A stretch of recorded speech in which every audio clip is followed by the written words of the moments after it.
Halo, Halo, Mbak Nuning, apa kabar? alhamdulillah baik, sehat ya. Sehat selalu ya, Mbak. Inilah teman-teman Alhamdulillah. komisioner KPI kita yang paling hits, yang paling kece, dan tentunya Yang paling tersayang. viral. Yang paling viral. Oke, di sela-sela kesibukannya Mbak Nuning nih, aduh terima kasih banget loh sudah mau meluangkan waktu untuk Serikat News di Eagle Live dan podcastnya Serikat News pada siang hari ini. Aku mau tanya sih, kita mau bahas mengenai dampak kekerasan pada perempuan dan anak ya, khususnya pada Betul.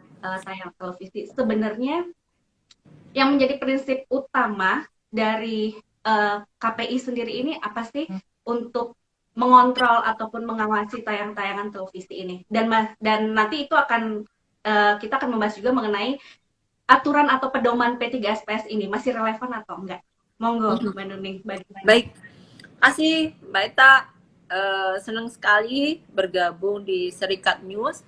Saya merasa ini adalah forum yang sangat strategis untuk menyampaikan ke publik apa saja tugasnya KPI, terus apa komitmen KPI berkaitan dengan pengawasan program siaran. Nah, kalau ditanya prinsip utamanya apa dalam konteks pengawasan, tentu selalu saya sampaikan di berbagai forum bahwa prinsip utama kami adalah melakukan perlindungan terhadap perempuan dan anak. Tentu hal ini dalam rangka memberikan edukasi, informasi sekaligus hiburan kepada masyarakat penonton. Cuman kami melihat bahwa dalam konteks penyiaran ini kelompok rentannya adalah di perempuan dan anak. Kenapa saya bilang kelompok rentannya ada di perempuan dan anak? Yang pertama adalah kalau bicara tingkat konsumsi program siaran, perempuan ini paling banyak nonton televisi, tentunya begitu. Dan pilihan-pilihan menontonnya juga adalah pilihan-pilihan menonton program siaran yang dalam perspektif KPI itu indeks kualitasnya di indeks kualitas di bawah rata-rata, sehingga perlu kemudian kita dorong perempuan itu untuk lebih berdaya dalam memilih program siaran tentunya. Tapi di sisi lain, ketika perempuan ini menjadi penentu kepemirsaan, di sisi lain ada pelibat atau ada penggunaan perempuan sebagai komoditas program siaran. Jadi perempuan itu ya kemudian ditampilkan di layar kaca sebagai dalam tanda kutip objek yang dieksploitasi, yang itu kemudian harus kita lindungi. Dan saya kira prinsip perlindungannya sudah sangat clear termaktub di P3SPS bahwa tidak boleh ada eksploitasi khususnya bagian-bagian tubuh perempuan tertentu kan begitu. Dan juga dalam perspektif perlindungan anak juga sangat kita, bahkan itu sangat prinsip ya, ada kemudian pasal yang secara jelas menyebutkan perlindungan anak dan remaja. Jadi ada batasan-batasannya, anak itu di umur berapa, remaja sampai umur berapa, dan apa yang kemudian harus dilakukan oleh KPI untuk melakukan perlindungan tersebut. Begitu Mbak Eta.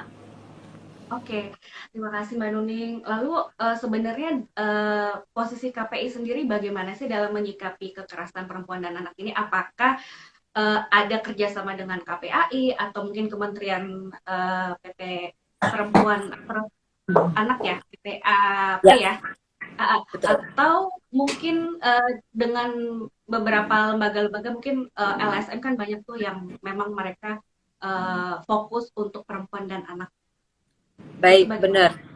Jadi yang pertama perlu saya sampaikan, prinsip dari KPI ketika melakukan pengawasan itu ada tiga pilarnya. Yang pertama adalah regulasi. Penegakan regulasi dalam hal ini adalah penegakan P3SPS. Yang kedua adalah sinergi. Sinergi itu bekerja sama dengan berbagai stakeholder yang kemudian turut serta dapat mendorong KPI untuk semakin kuat dalam pengawasan. Kalau dalam konteksnya perempuan dan anak, kami sudah melakukan upaya kerjasama dengan Kementerian Pemberdayaan Perempuan dan Perlindungan Anak. Kita sudah bekerja sama dengan KPAI, bahkan kita juga bekerja sama dengan Komnas Perempuan dan lain sebagainya, dalam rangka mendorong bahwa wajah layar kaca ini nir kekerasan dan nir eksploitasi. Pilar yang ketiga yang selalu saya sampaikan itu adalah pilar literasi. Ada regulasi, ada sinergi, ada literasi. Di konteks literasi ini bagaimana mengedukasi publik. Publik kita dorong untuk memilih program siaran yang berkualitas. Kita berikan referensi program-program siaran yang baik. Kalau mau nonton sinetron, sinetron ini loh. Ini sinetron tidak ada kekerasan, ini tidak pernah dapat sanksi dari KPI, tidak ada unsur-unsur eksploitasinya dan lain sebagainya. Maka ini tonton. Maka ketika masyarakat itu berbondong-bondong menonton sinetron, bukan tidak boleh nonton sinetron ya, berbondong-bondong nonton sinetron yang berkualitas, maka secara otomatis tingkat kepemirsaannya akan naik. Ketika tingkat kepemirsaan naik, ini akan menjadi trendsetter bagi televisi-televisi yang lainnya untuk juga bikin sinetron yang semisal. Maka sinetron yang akan muncul di layar kaca ya sinetron baik semuanya, begitu Mbak. Nah, itu kerjasama. Kalau bicara kerjasama, kita tidak hanya dengan kementerian lembaga ya, kerjasama kita dengan lembaga penyiaran itu bahkan menjadi poin yang paling penting. Karena apa? Setiap kebijakan yang kemudian kita munculkan tanpa kemudian ada sinergi yang baik dengan lembaga penyiaran dan tidak dieksekusi oleh programming dan lain sebagainya, maka ini akan menjadi sesuatu yang timpang. Maka komitmen lembaga penyiaran untuk kemudian bekerja sama, meliterate masyarakat, terus kemudian patuh terhadap P3SPS, itu menjadi keharusan. Saya kira untuk mendorong terciptanya program siaran yang melindungi anak, melindungi perempuan, dan lain sebagainya. Begitu, Mbak Ita. Oke. Itu mungkin untuk siaran televisi di national broadcast ya, Mbak Nuning ya. Tapi bagaimana dengan mungkin kayak Fox Live atau HBO atau apa untuk pengawasan, itu kan banyak tayangan-tayangan yang menampilkan betul, gitu. Nah, ini bagaimana nih KPI untuk menyikapi ini bagaimana nih Mbak Nuning? Jadi kalau konteksnya lembaga penyiaran berlangganan tentu sedikit berbeda ya. Karena lembaga penyiaran berlangganan itu punya regulasi yang berbeda dengan free to air. Kalau free to air itu kan dikonsumsi secara bebas, tidak berbayar kan begitu, didedikasikan untuk masyarakat secara umum kan begitu kan, sehingga aturannya sangat ketat nih. Karena yang nonton ini berbagai lapisan masyarakat dari anak, dewasa sampai remaja, maka kita harus kemudian benar-benar ketat memilah. Oh, ini tayangan untuk anak, ini untuk remaja dan lain sebagainya. Lain halnya dengan yang ada di lembaga penyiaran berlangganan. Lembaga penyiaran berlangganan itu kan segmented, mengkonsumsinya berbayar. Ada sistem parental lock yang semuanya bisa menjaga itu dengan ya cukup selektif lah. Maka anak tidak mungkin dikasih password untuk program-program ataupun channel-channel yang cenderung menyampaikan atau menyiarkan materi-materi dewasa, materi-materi yang kemudian belum layak dikonsumsi oleh anak, materi yang mengandung kekerasan eksplisit, yang mengandung eksploitasi seksual secara eksplisit, itu bisa dibatasi. Maka karena bisa dibatasi, berdasarkan P3SPS pasal 57 menyebutkan bahwa untuk program di lembaga penyiaran berlangganan itu hanya kemudian akan dibatasi khususnya di pasal kekerasan dan pasal eksploitasi seksual. Kalau di situ ada ketelanjangan yang eksplisit, ada kemudian eksploitasi tentang kekerasan, menyayat-nyayat, berdarah-darah, sampai kemudian disilat-silat wajahnya, taruhlah begitu, itu tidak boleh karena itu melanggar di norma pasal 57. Jadi kenanya hanya di 57 khususnya bagian kalau di junto itu junto pasal 18 sama pasal 23 dari P3SPS begitu. Itu Mbak. Jadi lebih spesifik. Lebih spesifik ya. Sebenarnya bimbingan orang tua pun juga diperlukan ya. Bukan saja betul kan? Karena kan KPI sendiri kan sudah berusaha untuk mensosialisasikan P3SPS ini termasuk ke TV-TV maupun PH ya Mbak Nuning ya. Aku tahu beberapa artikel yang aku baca pernah itu KPI bikin kayak bimbingan atau sosialisasi ke production house. Betul. Terkait bagaimana sih kalian ini untuk membuat suatu sinetron tapi unsur kekerasannya ataupun yang lainnya itu yang mengeksploitasi anak atau perempuan itu harus minim. Kalau bisa sih nggak ada zero ya. Kalau bisa harus zero ya. Betul. Nah, Betul. eh, boleh nggak kita teman-teman yang di Serikat News ini diinformasikan para netizen Serikat News kategorisasi tontonan yang mengandung unsur kekerasan kepada anak ataupun eksploitasi perempuan itu seperti apa? Karena kan kalau misalkan kita melihat tayangan televisi, kadang ada nih konser yang mungkin segmen dangdut ya, itu kan pasti dengan gelak tubuh atau gerakan-gerakan yang mungkin agak erotis gitu. Nah, itu bagaimana sih KPI ini mengkategorisasi tontonan tersebut? Gitu. Oke, baik. Saya berarti pembatasannya ada di perempuan, anak dalam konteks kekerasan dan eksploitasi seksual, kan begitu. Nah, kemudian yang akan saya bahas dulu tentang anak. Ini nggak ada suaranya ya? Yang nggak ada suaranya saya atau Mbak Eta ya, Mas? Ada sih, ada suaranya sih Mbak Nuning. Oh, ada ya? Karena itu ada Iya. feedback dari Mas Abdul Rosyid nggak ada suaranya. Oh ya, kayaknya ada suaranya deh. Ada suaranya sih. Ada ya, Mbak? Saya juga Ada sih menerima Mbak, ada. suaranya Mbak Eta. Suaraku jelas ya? Iya, jelas, jelas. Uh, Sudah ya, sudah oh, ada okay, feedback, sudah. sudah ada. Mungkin Mas Abdul Nah, Rosyidnya jaringannya agak gangguan mungkin.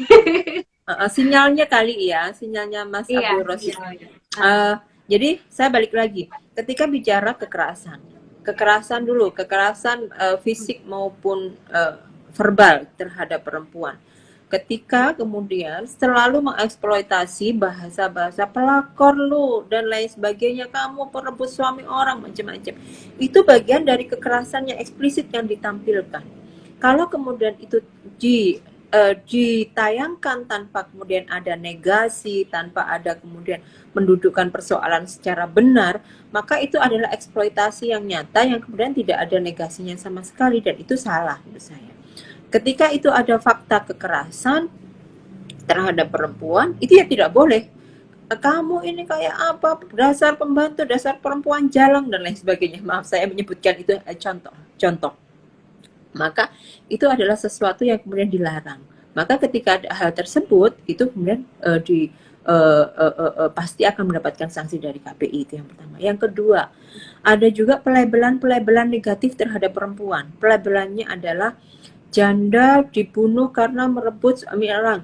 Terus ada juga contohnya di captionnya berita itu, janda kegatelan. Ini kan sudah menstigmakan perempuan janda itu dengan tidak baik, gitu. Karena ada stigma seperti itu yang harus kemudian dilindungi. Maka setiap kali kemudian lembaga penyiaran memproduksi program siaran yang kemudian mengeksploitasi, mendiskreditkan, memberi stigma negatif kepada perempuan, maka itu kita akan berikan sanksi. Di sisi lain, di regulasi itu sudah kemudian diatur bahwa harus melakukan perlindungan terhadap kelompok masyarakat tertentu atau kelompok-kelompok rentan, baik itu penyandang disabilitas, perempuan, anak, dan lain sebagainya. Itu harus kemudian menjadi poin bahwa tidak boleh dilakukan ataupun mengeksploitasi perempuan, bahkan mendiskreditkan perempuan. Di konteks anak, di pengaturan seksualitas sudah diatur bahwa anak itu dilarang kemudian menjadi bintang video klip atau klip lagu yang kemudian mengeksploitasi, mengarah kepada visual-visual yang mengarah kepada perilaku seksual dan lain sebagainya, itu tidak diizinkan. Berikutnya yang berkaitan dengan eksploitasi, baik itu baik perempuan maupun anak, KPI sudah ada di pasal 18 bahwa untuk program siaran dilarang menampilkan dan mengeksploitasi paha, dada, bokong. Kalau saya melihat substansi dari aturan itu, maka itu substansinya adalah jangan mengeksploitasi perempuan, jangan menjadikan perempuan komoditas. Kalau dada, paha, bokong perempuan itu sudah kemudian ditampilkan di layar kaca dan dieksploitasi, apa yang kemudian akan muncul? Akan banyak hal. Yang pertama adalah perempuan akan dijadikan objek seksual, yang kemudian tidak ada penghormatan terhadap perempuan di situ. Itu yang kemudian kita jaga betul, sehingga kalau terlihat saja di layar kaca mengeksploitasi dada tanpa ada konteks mengeksploitasi paha bokong tanpa ada konteks. Contoh konteks itu bagi saya adalah bicara olahraga. Masa renang kemudian tidak boleh pakai bikini, masa kemudian turnamen renang terus harus pakai pakaian tertutup semuanya, kan tidak. Itu ada etik masing-masing dan ada konteksnya. Nah, ketika tidak diberikan konteks apapun dan kemudian dieksploitasi, bahkan pakai baju lengkap pun kemudian dieksploitasi, ya itu apa namanya, besar, balon dan lain sebagainya, itu kan sering kita lihat. Kalau sudah ada seperti itu, maka kita tegas. Itu dilarang dan tidak boleh ada kemudian menjadikan perempuan sebagai komoditas. Bahkan ketika bicara iklan, program siaran iklan pun juga kita ini sangat kita awasi dengan ketat. Jangan sampai iklannya apa, visualnya apa, kan begitu. Ada beberapa waktu yang lalu berkaitan dengan iklannya adalah online shop, gitu ya. Online shop, tapi kemudian dia goyang-goyang paha, goyang-goyang bokong tanpa ada konteks apapun. Dan itu yang dieksploitasi di situ saja. Tidak ada kemudian pesan-pesan magic dari aktivitas yang ditampilkan. Itu yang kemudian menjadi catatan kami. Sehingga kami meminta kepada seluruh lembaga penyiaran, ya ayo kita hormati prinsip-prinsip penghormatan terhadap perempuan dan anak. Dan juga Mbak Eta, di tahun 2019 memang yang paling banyak itu untuk pasal perlindungan terhadap anak dan remaja malah ada di program berita. Kenapa ada di program berita? Yang kemudian melanggar pasal itu justru program berita. Kenapa program berita? Ya, ada kecenderungan, saya tidak tahu, lupa, lalai, abai, dan lain sebagainya, menyamarkan identitas anak, khususnya korban kekerasan seksual maupun pelaku kekerasan seksual. Masih menyebutkan nama, masih menampilkan wajah orang tua, wajah kakek nenek, yang sementara itu bagian dari identitasnya si anak yang harus dilindungi, begitu. Kan akan ketahuan nih, oh korbannya atau oh pelakunya si anak ini, anaknya bapak itu loh yang tadi ditampilkan di televisi. Maka identitas itulah yang kemudian harus dijaga. Terkadang teman-teman di lembaga penyiaran masih sering lupa, bahkan abai, atau mungkin ya hal kecil, tiba-tiba nge-zoom di berita acara pemeriksaan kepolisian itu nama anak, alamat anak, umur anak, kan begitu jadi kelihatan.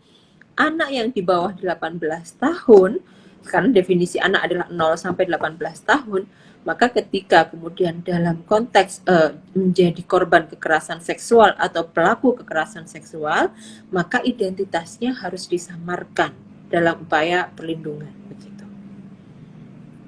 Oke.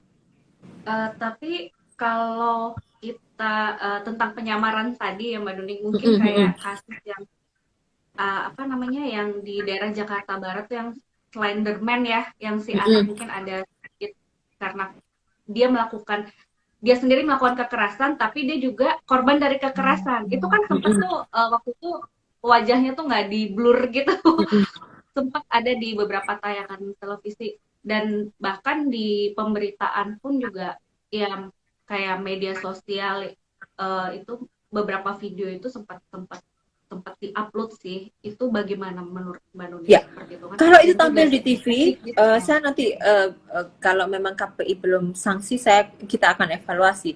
Tapi saya memiliki keyakinan kalau itu tampil di televisi, di program apapun, tidak hanya di program berita, itu pasti dapat sanksi dari KPI. Khususnya untuk korban dan pelaku kekerasan seksual, kan begitu.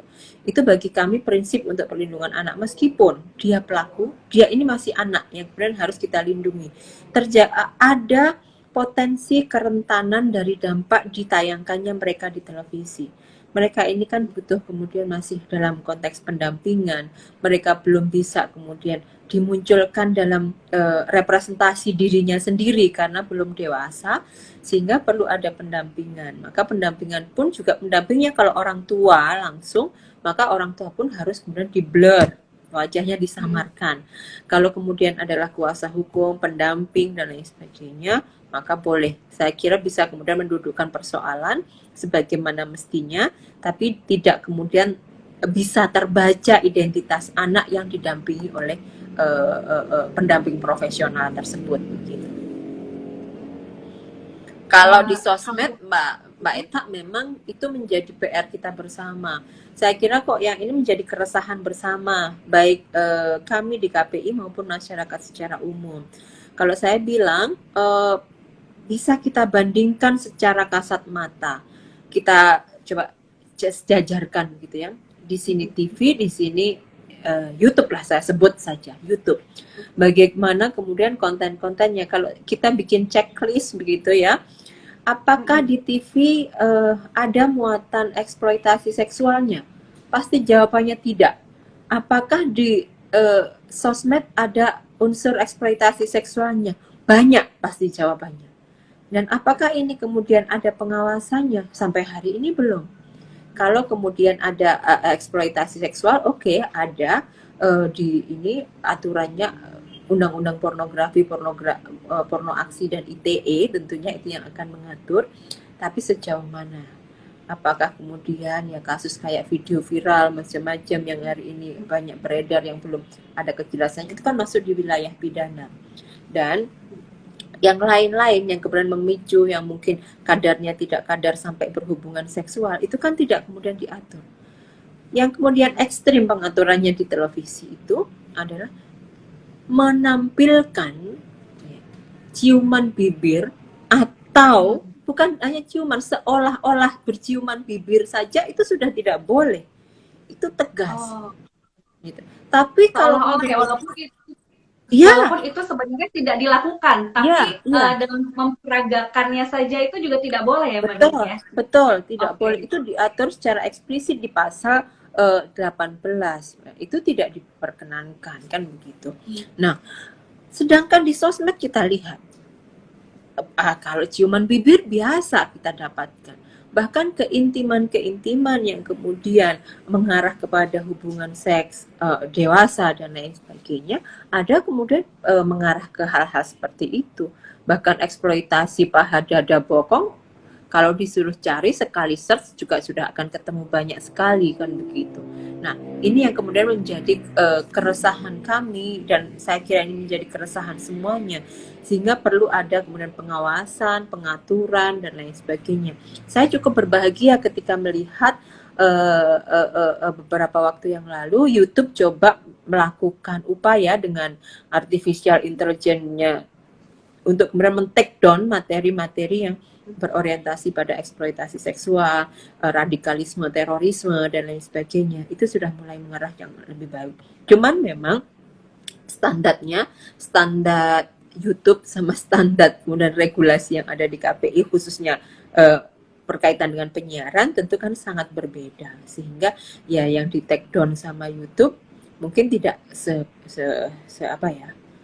sekeras apa yang menjadi garisnya KPI, kan begitu. Gitu sih, Mbak. Oke. Ini ada sebuah data nih, Mbak Nuning. Dari Kementerian Pemberdayaan Perempuan dan Perlindungan Anak, rentan waktu periode Januari hingga Juli 2020 itu tercatat 4.116 kasus kekerasan pada anak, dan rata-rata itu kekerasan secara seksual. Lalu Komnas Perempuan sendiri mencatat sekitar 659 kasus. Namun karena ini pandemi, tingkat kekerasan tersebut semakin meningkat, khususnya pada anak, gitu. Nah, apakah artinya sosialisasi P3SPS ini dari KPI belum optimal dalam upaya menekan kekerasan tersebut? Atau mungkin ada upaya-upaya lain yang akan dilakukan KPI bersama dengan Kementerian PPA ataupun Komnas Perempuan dalam mencegah tingginya tingkat kekerasan anak dan perempuan selama masa pandemi ini, karena kita nggak pernah tahu ya, mungkin sampai 2021 vaksin juga belum teruji begitu. Nah, ini kedepannya nanti bagaimana ini? Jadi kalau saya bicara sambungannya dulu ya, Mbak, antara P3SPS dan data kekerasan itu memang agak jauh kan begitu. Jadi P3SPS itu adalah mengatur berkaitan dengan apa yang do and don't-nya ditampilkan di TV itu apa saja sih yang boleh dan tidak boleh. Tapi kalau kemudian bicara sosialisasi, maka ini kemudian perlu didorong dari berbagai pihak. Kalau saya bilang begini, data di tahun 2020, baik data KPAI, Komnas Perempuan, dan lain sebagainya, memang data menunjukkan tren meningkat kekerasan terhadap anak. Faktornya banyak hal yang saya baca. Faktornya adalah yang pertama, karena terjadi tingkat kejenuhan yang luar biasa selama pandemi COVID-19. Ada double burden-nya perempuan. Beban gandanya perempuan apa? Seorang ibu pekerja mengambil sektor-sektor publik, itu dia harus bekerja dari rumah. Menyiapkan segala sesuatunya, mengerjakan tugas-tugas kantor di rumah. Di sisi lain, anak sedang school from home, sehingga perlu pendampingan. Ibu, orang tua, baik bapak maupun ibu, sama-sama dituntut untuk melakukan pendampingan ke anak dan juga mengerjakan di waktu yang sama, mengerjakan tugas kantornya. Oleh karena itu, ya terjadi naiknya intensitas tanda kutip ngomelnya orang tua ke anak gitu. Itu kan bagian dari kekerasan. Ada juga kekerasannya sudah naik levelnya sampai mencubit, sampai memukul, karena interaksinya yang kemudian sangat intensif kan begitu. Nah, apakah itu akibat dari sosialisasi P3SPS yang kurang? Bukan, saya bilang bukan. Ini yang terjadi adalah karena tingkat penyadaran ke orang tua, bukan persoalan regulasi P3SPS, tapi kesadaran orang tua untuk kemudian melakukan pendampingan anak, mengedukasi anak secara ramah tanpa ada unsur kekerasan, itu yang kurang. Sehingga yang perlu dilakukan adalah sinerginya antara lembaga penyiaran, Kementerian Pendidikan, Kementerian Perempuan, KPAI, dan lain sebagainya, untuk sama-sama mensosialisasikan. Syukur-syukur bagi kami, lembaga penyiaran itu juga menyampaikan melalui iklan layanan masyarakat, upaya-upaya ataupun imbauan-imbauan bagaimana mendampingi anak saat work from home, saat pandemi, dan lain sebagainya. Bagaimana menumbuhkan tingkat resilience-nya anak ketika masa pandemi. Itu bagian dari yang perlu diupayakan. Dan juga di sisi lain, di Kementerian Pendidikan tentunya, penugasan-penugasan yang diberikan kepada anak itu jangan kurikulum oriented, tapi bagaimana orientasinya kemudian diarahkan kepada agar anak bisa survive di masa pandemi, kan begitu. Agar anak tetap kemudian 3M itu selalu dilakukan, kan begitu. Nah, itu kan bagian-bagian yang harus disampaikan sebagai materi wajib dari materi pendidikan di masa pandemi. Sementara di sisi produksi program siaran televisi, ketika teman-teman di industri penyiaran itu sudah sangat aware terhadap aturan-aturan untuk melakukan penghormatan terhadap anak, terhadap perempuan, maka secara otomatis ya juga akan menghadirkan materi-materi program siaran yang sangat berorientasi pada kepentingan perempuan dan anak. Satu misal kalau kepentingan anak, ya anak jangan kemudian semata-mata disuguhkan dengan program-program siaran, ya kemasannya sih kemasan animasi, kemasan program anak, tapi ternyata materi-materinya sangat rawan dengan kekerasan. Itu banyak sekali loh. Kemarin KPI sempat dibully persoalan SpongeBob. Kenapa SpongeBob kok kemudian disanksi sama KPI macam-macam dan lain sebagainya. Sebenarnya kalau kita sebagai orang tua melakukan pendampingan terhadap anak dan kemudian tahu materi itu secara detail, maka loh ini kok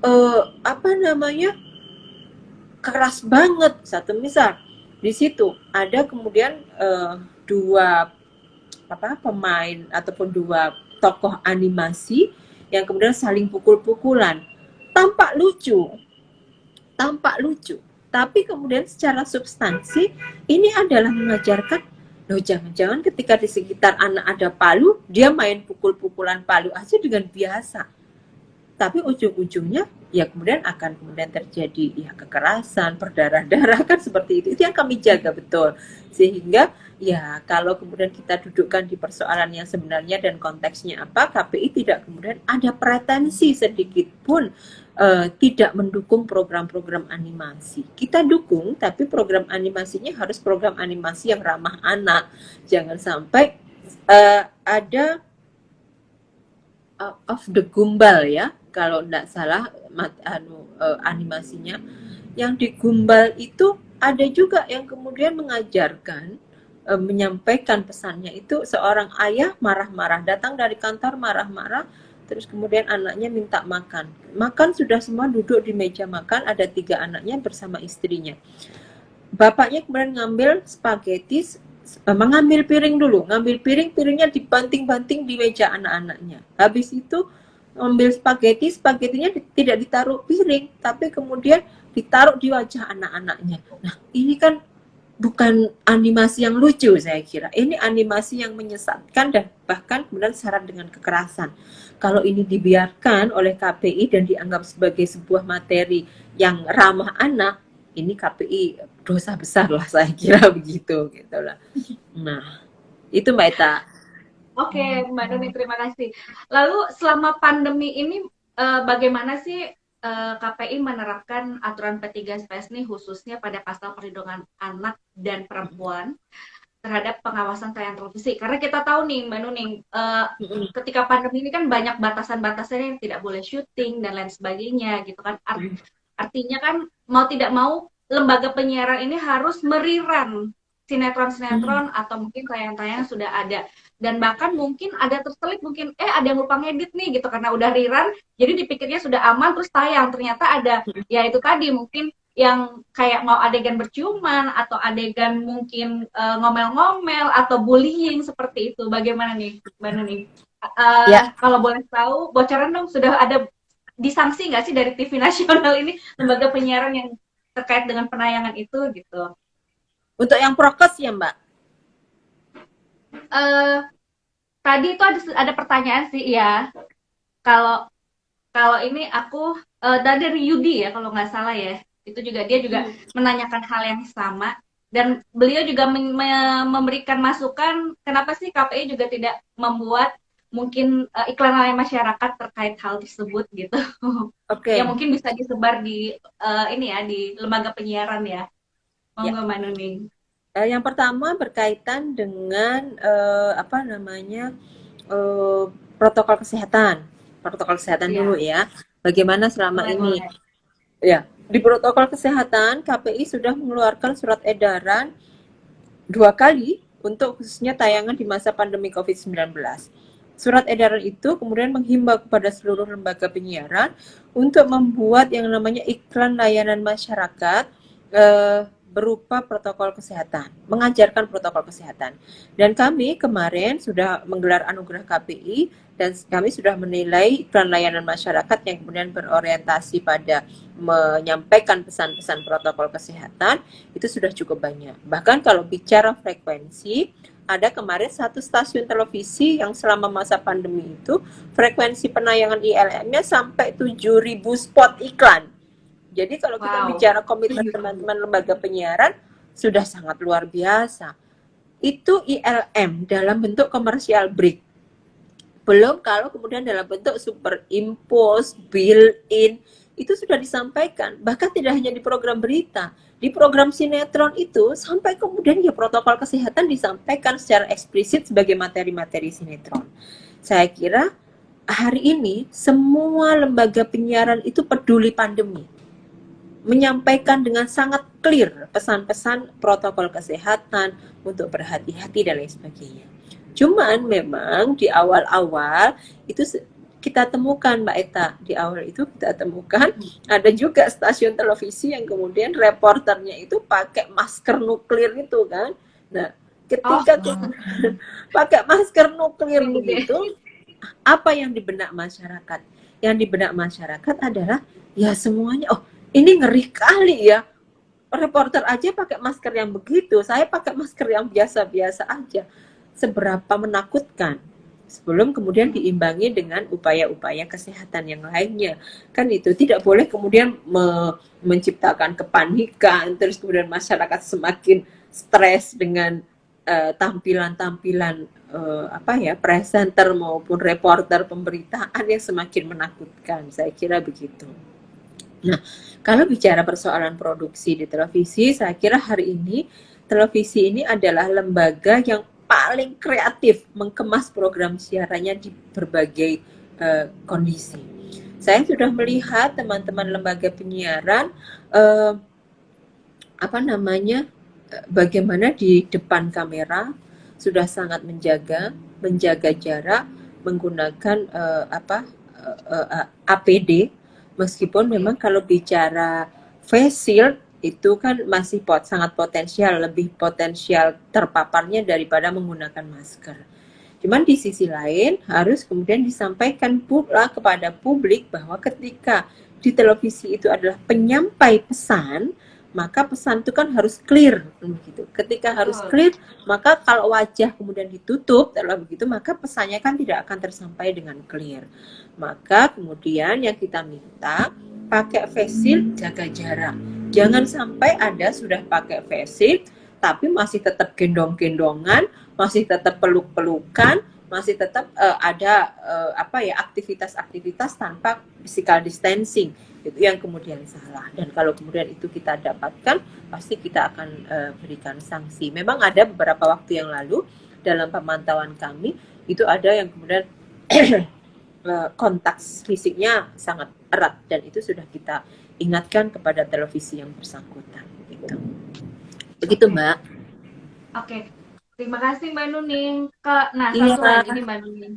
Kalau menurut Mbak Nuning, masih relevan nggak sih P3SPS yang sekarang ini digunakan dengan perkembangan dunia pertelevisian?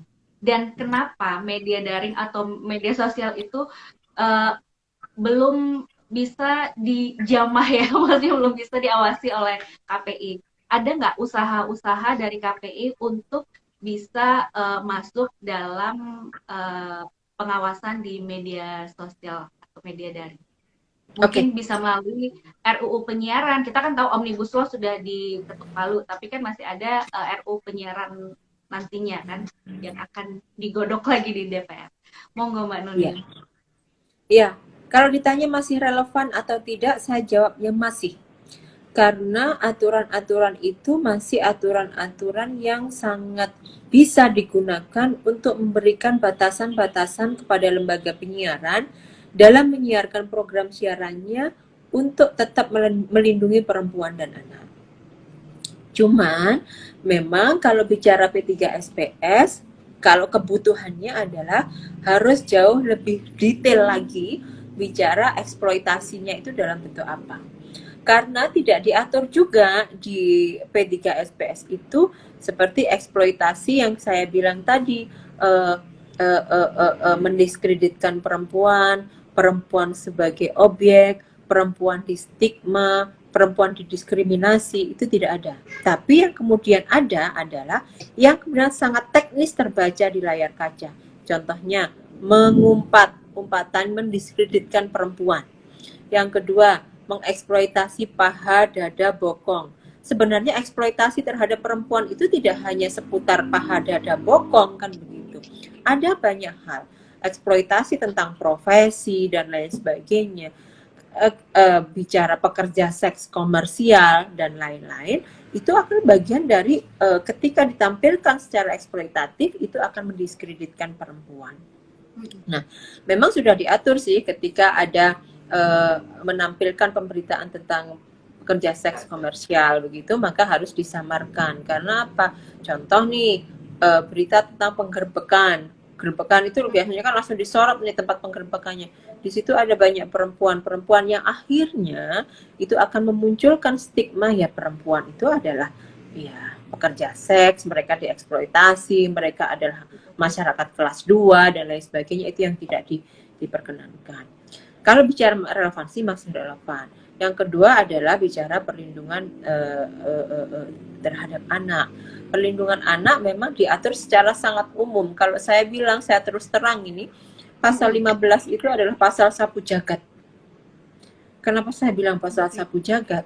Ketika kemudian ada tayangan televisi yang kemudian mungkin standar ukuran pasalnya belum eksplisit, maka pasti menggunakan pasal perlindungan anak. Hal-hal yang kemudian masih sedikit samar-samar aturannya, maka pasti menggunakan pasal perlindungan anak kan begitu. Cuman memang yang menjadi catatan saya, pasal perlindungan anak itu ya masih dipukul rata, belum secara spesifik anak yang seperti apa dan lain sebagainya. Maka tidak bolehnya itu anak ditampilkan seperti apa. Contoh, kalau kita ambil pukul rata nih, kasusnya Evelyn di Bali, itu kan dia sudah meninggal, tapi dia adalah korban kan begitu. Korban umurnya masih anak yang kemudian harusnya ditutup lah wajahnya. Tapi kan dia sudah meninggal. Sementara teman-teman industri mau menyampaikan pesan bahwa hati-hati, ini loh ada pelaku kekerasan terhadap anak, maka korbannya adalah Evelyn, maka jangan sampai anak-anak kalian seperti Evelyn kan begitu. Maka wajah Evelyn dimunculkan lah begitu.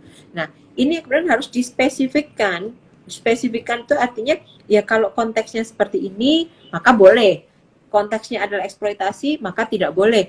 Itu yang sebenarnya perlu kajian yang mendalam, bagaimana mendudukkan dan merekomendasikan pasal-pasal yang kemudian melindungi perempuan dan anak begitu Mbak. Jadi memang kalau bicara relevan hari ini masih relevan, tapi kalau perlu revisi atau enggak perlu untuk kemudian penguatan terhadap apa namanya, kalau saya bilang itu senjata pengawasannya KPI itu di situ. Oke, berarti artinya akan ada revisi ya Mbak Nuning ya terkait dengan P3SPS saat ini ya, akan ada direvisi ya nantinya. Kalau itu saya bilang keniscayaan Mbak Eta, apalagi kalau bicara digitalisasi penyiaran. Nanti kalau sudah digital semuanya dalam konsekuensi dari digitalisasi ini kan akan muncul saluran televisi yang jauh lebih banyak dan saluran televisi yang jauh beragam kontennya. Akan ada TV religi, akan ada TV pendidikan, akan ada TV milenial, akan ada TV, banyak sekali TV, sehingga aturannya harus lebih rigid. Satu misal nih, ada TV religi. Hari ini di P3SPS masih diatur sebatas penghormatan terhadap suku, agama, ras, dan antar golongan. Harus mengedepankan toleransi. Aturannya masih sangat umum. Tapi kalau kemudian itu nanti sudah ada TV religi. Sekarang sudah muncul nih di beberapa MNC Group punya, MTech punya, ada TV Muhammadiyah dan lain sebagainya. Maka ketika muncul TV-TV yang kemudian bergenre agama tertentu, maka harus kemudian aturannya agak lebih ketat. Kenapa? Jangan sampai karena itu TV satu agama tertentu, maka sudah secara bebas-bebas aja menyampaikan materi siarannya tanpa mempedulikan toleransi, taruhlah begitu. Nah, itu harus kemudian dirigidkan. Maka kalau kemudian menyampaikan lafaz agama, hadis, Quran, dan lain sebagainya, maka harus bagaimana? Konsekuensinya lagi Mbak Eta, dengan begitu butuh pengawas, pemantau televisi yang juga punya kapasitas yang lebih spesifik. Yang mantau TV religi harus punya kapasitas religi ataupun ilmu agama yang memadai. Karena nanti di situ akan ada khilafiyah enggak ya yang disampaikan, jangan sampai memprovokasi, jangan sampai memunculkan friksi di masyarakat. Yang kedua, TV pendidikan, maka ini melanggar enggak yang disampaikan itu dengan hak asasi, hak kekayaan intelektual. Jangan-jangan dia comot-comot referensi disampaikan ke publik tanpa kemudian mention referensi yang tepat, taruhlah begitu. Jangan sampai nanti ada materi, taruhlah saya baca di jurnal bahwa berenang bisa menyebabkan hamil, itu kan bagian dari yang harus dipantau oleh KPI kan begitu materi-materinya. Jangan sampai masyarakat mendapatkan informasi yang tidak terverifikasi, informasi yang tidak layak, sehingga ya hak-hak atas informasi tidak diberikan dengan baik begitu. Itu justru kalau bicara revisi itu adalah keniscayaan yang harus dilakukan oleh kami begitu. Oke, nah melihat perkembangannya ini makin ke depannya ya dengan kita masuk ke digitalisasi penyiaran, artinya ada nggak sih upaya KPI di tahun 2021 nanti dan menuju 2002 untuk digitalisasi semua lembaga penyiaran, kerjasama mungkin dengan lembaga-lembaga terkait dalam mengembalikan fungsi televisi sebagai wadah pendidikan, sebagai mungkin juga salah satu kontrol dalam pengawasan, lalu untuk membangun ekonominya juga, dan khususnya dalam memberikan informasi terhadap khalayak atau publik. Itu bagaimana Mbak Nuning? Di Oke, 2021 dan menuju 2002 nantinya. ya, menuju 2 November 2022 itu Betul, kan menuju adalah tanggal keramat lah. Karena kenapa saya bilang keramat Mbak Eta? Karena nanti keramat. TV-TV itu kalau belum punya set-top box dan bukan TV digital, tiba-tiba blank, nggak ada gambar. Gimana mau nyari sinetron, gimana mau nyari program talk show, program berita di tanggal 2 November 2022. Nah, KPI melakukan apa? KPI tentu kan sebagai bagian dari dinamika penyiaran di Indonesia. Iya. Kami ini regulatornya, maka kami harus siapkan. Kerjasama itu wajib. Maka bagi kami kerjasamanya yang pertama adalah kita sudah jalan sekarang ini dengan Kominfo, dengan Bakti, mensosialisasikan kepada masyarakat. Masyarakat harus siap dengan digitalisasi di tahun 2022. Masyarakat harus mulai dikenalkan bahwa nanti TV-nya akan tidak ada gambarnya loh tanggal 2 November 2022. Karena apa? Karena semuanya sudah akan beralih ke digital. Maka harus ganti set-top box, harus beli set-top box atau ganti TV. Kalau ganti TV harganya mahal, maka beli set-top box ada sekitar 200 sampai 300 ribu kan begitu. Tapi hati-hati beli set-top box-nya kan. Itu yang pertama. Yang kedua, kita juga bekerja sama dengan berbagai pihak. Kalau saya selalu bilang begini Mbak Eta, digitalisasi itu pilarnya ada 2 sekarang. Yang pertama adalah sosialisasi. Sosialisasi KPI tidak mampu berdiri sendiri. Kita harus menjangkau 250 juta lebih masyarakat Indonesia untuk kemudian menyampaikan ada perubahan atau ada migrasi dari analog ke digital. Gitu. Yang kedua, yang kemudian menjadi pilarnya adalah pilarnya literasi. Karena nanti itu setelah analog switch off, channel itu kan jadi banyak banget. Ketika channel jadi banyak banget, maka masyarakat harus terliterate, harus bisa milih channel yang tepat. Di situ ada channel pendidikan, ada channel anak, ada channel apa dan lain sebagainya. Pilihlah sesuai dengan kebutuhan yang kemudian muatannya mengandung edukasi, informasi dan tentu menghibur bagi masyarakat semuanya. Nah, ketika masyarakat sudah tersosialisasi dengan baik, terliterasi dengan memadai, maka dua-duanya akan jalan. Saya kira go lah digital ini. Jadi tidak ada kekhawatiran lagi masyarakat akan terpapar informasi yang tidak penting. Digitalisasi ini justru kita akan lebih bisa masyarakat bisa memilih benar.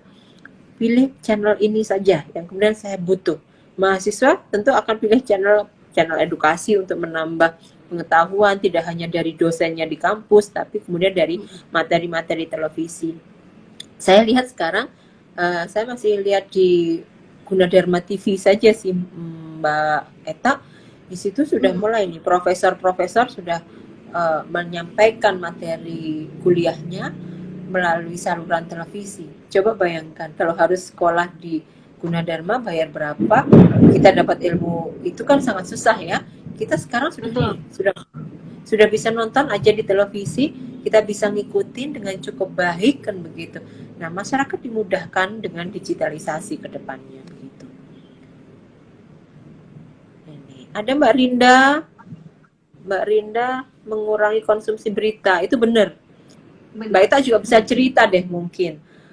Di masa pandemi ini rating share-nya kalau kemudian dimunculkan informasi tentang COVID, tentang berapa jumlah yang meninggal, itu pasti ditinggal sama penontonnya. Penonton sekarang ini justru lebih suka menonton berita, yang berita itu menyampaikan bagaimana cara hidup sehat, bagaimana cara mengatasi anak-anak yang suka tantrum ketika masa work from home dan lain sebagainya. Itu yang kemudian banyak dibutuhkan masyarakat. Saya kira TV-TV sudah membaca itu dan saya lihat kemasan-kemasan beritanya sudah mengarah ke bagaimana hidup sehat dan lain sebagainya. begitu. Wah, luar biasa nih kita dapat ilmu dari Mbak Nuning nih. Segala sesuatu tentang P3SPS, khususnya pasal perlindungan anak dan perempuan sudah dijelaskan. Nah, boleh ya Mbak Nuning kita gimmick sedikit ya, bermain sedikit ya sebelum nanti closing Boleh, statement. Oke, boleh. aku ada pertanyaan nih Mbak Nuning. Ini juga terkait tentang Mbak tadi Mbak hidup Eta, sehat itu. putus-putus Ya? nih. Putus-putus Oh ya, barusan.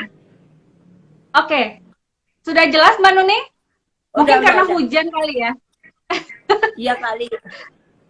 Iya, sudah jelas Mbak? Udah. Oke, kita gimmick sedikit ya Mbak Nuning ya. Ada gimmick Ya, sedikit ya.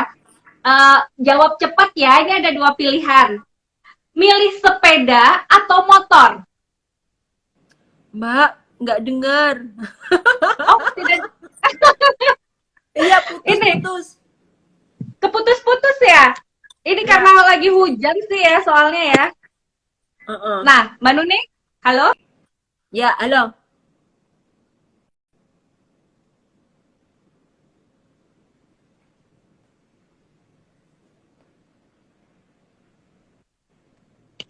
Halo? Mbak nggak dengar. Iya, halo. Iya. Sudah Sekarang dengar ya? Uh-uh. Oh, oke. Mbak, aku jawab cepat ya Mbak. Pilih sepeda atau motor? Delay. Halo Mbak. Ya, halo.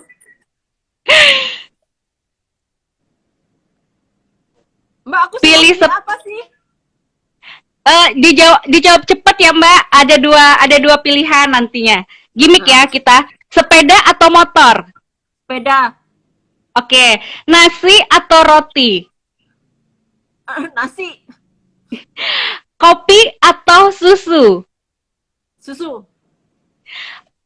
Pilih Twitter atau Instagram?